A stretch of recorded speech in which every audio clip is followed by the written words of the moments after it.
लखनऊ आज रमाबाई मैदान पर इस वक्त हम हैं जहां पर मतगणना हो रही है, जहां पर लखनऊ की 9 विधानसभा सीटों के लिए मतगणना जारी है और सरोजनी नगर जो हॉट सीट है वहां से बीजेपी आगे भी चल रही है। अभी हम कई लोगों से बात करेंगे, सपा के लोगों से बात करेंगे। इस वक्त हमारे पीछे जो मतगणना रूम है जो कैंट विधानसभा से है और यहाँ पर जो 9 विधानसभा हैं उनकी स्ट्रांग रूम से जैसा कि सुबह 7 बजे ईवीएम मशीनें निकाली गई, उसके बाद मतगणना हुई। रुझान में देखा जाए तो बीजेपी आगे चल रही है, लेकिन अभी मतगणना बाकी है।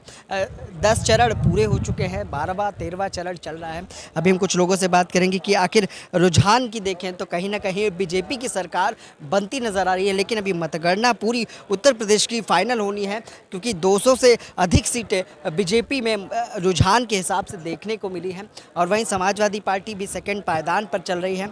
लखनऊ की हॉट सीट कही जाने वाली सरोजनी नगर विधानसभा से सपा प्रत्याशी अभिषेक मिश्रा हैं और बीजेपी से राजेश्वर सिंह है। राजेश्वर सिंह आगे चल रहे हैं और वहीं लखनऊ उत्तर विधानसभा से पूजा शुक्ला जो सपा की कैंडिडेट हैं वो आगे चल रही हैं। देखने की बात है कि आखिर क्या परिणाम रहेगा, किस तरह से हम यहाँ आपको दिखा रहे हैं कि ये पूरा मतगणना स्थल रमाबाई मैदान पर है जहाँ पर पूरी व्यवस्थाओं को दुरुस्त किया गया है कि किसी भी तरह की चीज़ें ना हो पाए। और वहीं पर जो कार्यकर्ता हैं उनका जमावड़ा भी लगा है, बाहर नारे भी लग रहे हैं। लेकिन हम कुछ लोगों से बात करेंगे कि आखिर जो रुझान आए हैं उसके मुताबिक उनको क्या लगता है, किस तरह का परिणाम आने वाला है। पूरी यूपी की जनता इस वक्त मध्य जो उत्तर प्रदेश का विधानसभा चुनाव है उसके परिणाम का इंतज़ार कर रही है कि आखिर क्या परिणाम आएंगे, किस तरह के जो रिज़ल्ट हैं वो रहेंगे। क्योंकि अभी तक एग्ज़िट पोल की देखें और अभी तक जो रुझान की सुबह से देखें जो क्योंकि अभी तक रिज़ल्ट कहीं पर भी नहीं आ पाया है कि कौन जीता कौन हारा।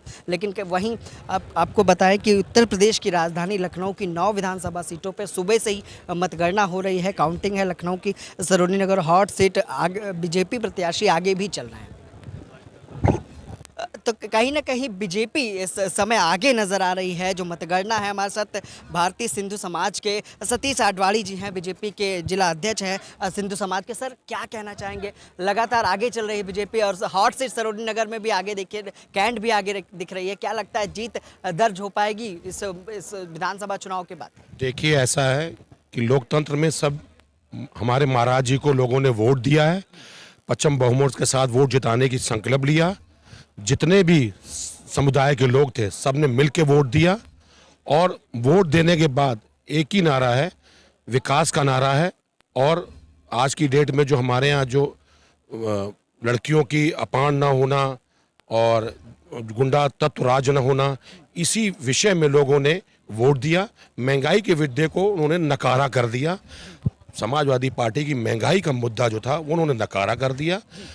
आज की डेट में प्रशासन की मदद की वजह से और पूरा लोकतंत्र आज बहुत खुश है। पूरे भारतवर्ष में यूपी की जो जितनी भी सीटें जीत रहे हैं ये सब आम पब्लिक की जीत है, गरीब तबके की जीत है। कल की जो घटनाएं हुई हैं 7वें चरण के चुनाव के बाद वाराणसी और बरेली में, जिस तरह से ईवीएम मशीनें पकड़ी गई, उसके बाद निर्वाचन आयोग की सफाई भी आई, उस पर अब बड़े आरोप बीजेपी पर लग रहा है। देखिए, ऐसा है, देखिए सामने वाला कहावत सुनिए कि खिसियानी बिल्ली खंबा नोचे। तो खिसियानी बिल्ली वाला इसका सिस्टम था, खंबा नोचे। उन्होंने खिसियानी बिल्ली की तरीके से खंबा नोचने का काम कर रहे हैं। उनको पहले ही एग्जिट पोल से मालूम पड़ गया कि हम हार रहे हैं और उन्होंने ये ऐसा रूप धारण कर लिया जिससे कि हमारा एक रूप धारण हो जाए और मैं तितर बितर करवा दूं पेटियों को और आगे जितनी मशीनों को ईवीएम को उनको तोड़ डालूं, जिससे कि बीजेपी के जो लोग कैंडिडेट जीते हो वो जीत ना पाए और मैं उनको कह दूं मैं दोबारा चुनाव करा दूं। ये लोकतंत्र में कभी हो नहीं सकता है। ईवीएम सबकी है, जिन्होंने जिस तरह वोट दिया है, डर के मारे बेचारे कोई बोल नहीं पाया गरीब तबके का। उन्होंने पहले से कह दिया कि हम भारतीय जनता पार्टी को जिताएंगे, पूर्ण बहुमत से जिताएंगे। सतीश जी, आखिरी सवाल, लखनऊ राजधानी में इस वक्त हमें लखनऊ की 9 विधानसभा सीटों में कितनी सीटें जीतने जा रही है बीजेपी? देखिए, लखनऊ विधानसभा की 9 सीटों में 7 की तो जीत हमारी दर्ज लगभग हो चुकी है। प्रथम में हमारे कैंट के जो हमारे विधायक हैं माननीय ब्रजेश पाठक जी, कानून मंत्री जी, वो 55,000 वोटों से आगे होके लगभग उनके सारे राउंड खत्म हो चुके हैं। गिनती और है, 3-4 हज़ार रुपए का फर्क और आएगा, 3-4 हज़ार, लगभग 60 के अंतराल वो सीट दर्ज करेंगे। क्योंकि उनके 32 राउंड हैं, सबसे कम राउंड हैं कैंट के, उन्होंने जीत अपनी लगभग तय कर चुके हैं। तो ये थे हमारे साथ सतीश अडवाणी, जिला अध्यक्ष हैं सिंधी समाज के, और कैंट विधानसभा के जो ब्रजेश पाठक हैं, जो प्रत्याशी हैं बीजेपी से, उन दावा किया कि वो आगे चल रहे हैं। और कहीं ना कहीं जो 9 विधानसभा सीट है उसमें 7 सीटें लखनऊ की जीतने के दावे किए। अभी हम समाजवादी पार्टी के लोगों से भी बात करें, क्योंकि बीजेपी में जो रुझान अभी तक आए हैं, जो रुझान आए हैं उसको लेकर बीजेपी दफ्तरों में जश्न का माहौल भी है। और सपा के प्रवक्ताओं से हम बात करेंगे कि आखिर किस तरह से वो जीत दर्ज करेंगे, क्या लगता है, क्योंकि जो सुबह से रुझान आ रहा, अभी मतगणना चल रही है और कहीं ना कहीं 12वां 13वां राउंड भी हो चुका है सभी विधानसभाओं का। और अभी हम समाजवादी पार्टी के लोगों से भी बात करेंगे कि आखिर क्या लगता है, किस तरह से सरोजनी नगर की जो हॉट सीट है, जो लखनऊ की 9 विधानसभा सीट है, उस पर उनका क्या कहना। रुझान की देखें तो कहीं ना कहीं बीजेपी दफ्तर और बीजेपी नेताओं में जश्न का माहौल है, लेकिन मध्य विधानसभा से हमारे साथ समाजवादी पार्टी के प्रत्याशी हैं जो बढ़त पर हैं, आगे चल रहे हैं। रविदास जी, क्या लगता है, क्योंकि जो रुझान है, जहां जश्न का माहौल है, अभी भी समाजवादी पार्टी को क्या लगता है, किस तरह की उम्मीदें हैं? देखिए, लखनऊ मध्य विधानसभा क्षेत्र में हम लोग मतगणना अंतिम दौर पे है और 21,000 से अधिक वोटों से हम चुनाव जीत रहे हैं। इसके लिए लखनऊ मध्य से जनता जो है, जो उसने हम पर विश्वास व्यक्त किया है, उस पर हम खरा उतरने का काम करेंगे। जो जनता ने हमको सहयोग और समर्थन दिया है, उसके लिए हम जनता के बहुत बहुत आभारी हैं। लखनऊ मध्य क्षेत्र की जनता परिवर्तन चाहती थी, बदलाव चाहती थी। लखनऊ मध्य क्षेत्र की जनता की ये इच्छा थी कि अखिलेश यादव जी प्रदेश के मुख्यमंत्री बने। हम लोगों ने जनता से चुनाव के दौरान जो वादे किए थे, वो सारे वादे हम पूरा करने का काम करेंगे। सरकार बनेगी, और अगर सरकार नहीं बनेगी तो उन वादों को लेकर के, सड़क से लेकर के विधानसभा के अंदर तक संघर्ष करने का हम लोग काम करेंगे। यहाँ लखनऊ में जब चुनाव खत्म हो गए तो 28 फरवरी को हम लोग इस गेट के बाहर जो ईवीएम मशीन है उसकी रक्षा करने का काम कर रहे थे। तभी हमको मालूम हुआ कि एक सरकारी गाड़ी अंदर है, जिसके अंदर 4-5 लोग बैठे हुए हैं। हम लोगों ने गेट के बाहर नारेबाजी करी।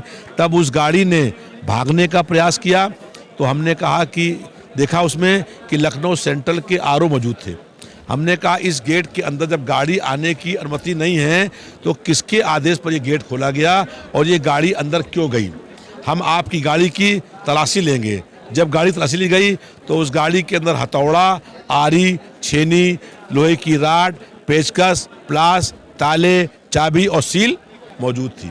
हम लोगों ने ये मांग करी। हमारी मांग पर यहाँ एलईडी लगाई गई और उसके बाद मुख्य चुनाव आयुक्त शिकायत करी। शिकायत पाने में लखनऊ सेंट्रल के आरओ दोषी पाए गए और उसके बाद उनको हटा दिया गया। नए अधिकारी की नियुक्ति हुई, जो इस बात का प्रमाण है कि भारतीय जनता पार्टी ने अगर यहाँ पर ऐसा किया है तो पूरे प्रदेश में ऐसा करने का काम किया होगा। और अधिकारियों को दबाव में लेकर के षड्यंत्र करने का ये काम हुआ है। लखनऊ मध्य जनता ये चाहती थी कि अखिलेश यादव जी प्रदेश के मुख्यमंत्री बने, वो नहीं बन अगर पाते हैं, तब भी हम इन मांगों को लेकर के सड़क से लेकर के विधानसभा के अंदर तक संघर्ष करने का काम करेंगे। तो लखनऊ मध्य से हमारे साथ समाजवादी पार्टी के प्रत्याशी रविदास मल्होत्रा जी थे, जिन्होंने साफ तौर पर बताया कि जो रुझान है, जो माहौल है, उसको लेकर जो ईवीएम की घटना हुई थी हाल ही में, जो 28 फरवरी की घटना थी, उसको भी दोहराते हुए उन्होंने कहा कि प्रशासन की बड़ी लापरवाही थी, जिसके चलते आज जो रुझान आए हैं उससे नाराजगी भी, हताशा भी है, लेकिन फिर भी उन्हें विश्वास है कि कहीं ना कहीं समाजवादी पार्टी की सरकार बनेगी। सहयोगी भरत के साथ मैं विक्रम, लखनऊ।